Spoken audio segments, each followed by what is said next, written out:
Wacha nivue miwani niwaone ana kwa ana. Sasa mimi natoka pahali nikaona gavana wetu ametoa hotuba kwa lugha ya Kiingereza kwa ufasaha. Nikaona rais ametoa hotuba kwa lugha ya Kiingereza kwa lugha ya ufasaha. Lakini sasa mimi nataka kuwaambia kwa lugha ile ambayo kwamba itaeleweka.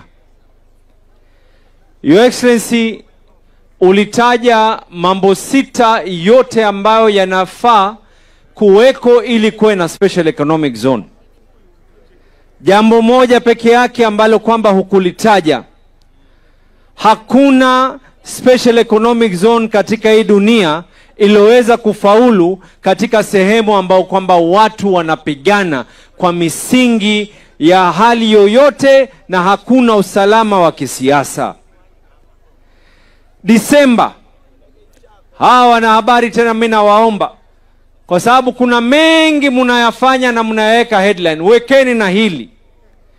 Disemba tarehe 5 mwaka 2024, mimi nilikuwa niko hapa, Gideon Mung'aro alikuwa yuko hapa na wewe uko hapa.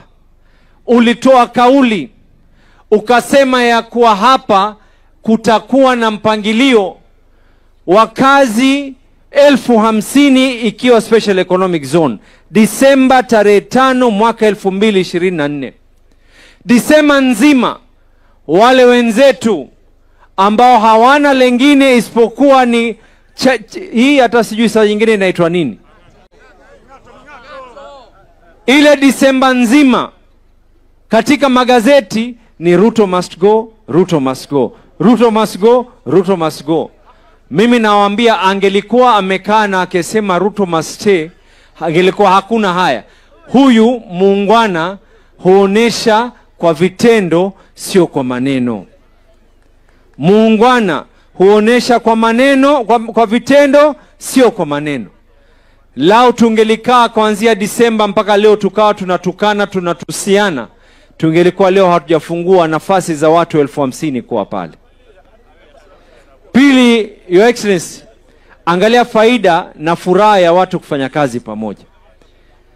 Ndugu yangu Gideon, ndugu yangu Hassan Ali Joho, under your guidance, hawa waungwana watu walipoona ya kwa hapa maradhi, vumbi, watoto wagonjwa kila siku, watu ambao kwamba wamezikwa, wakasema ya kwa lazima serikali kuu, serikali ya county, watu wakaweza kushirikiana, wakakukonsult. Leo hii nawapatia kongole ndugu zangu wawili, and I congratulate you. Hakuna hata peni moja la serikali lililotumika.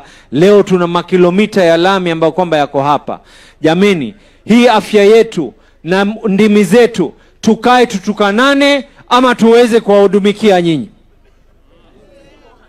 Ndimi zetu tukae tuwekeane chuki ama tuzidi kupendana? Ndimi zetu na nyoyo zetu tukae tuangaliane watu wetu kwa huruma ama tukae na kuangalia watu wetu na kwa hadaa? Sasa mimi unajua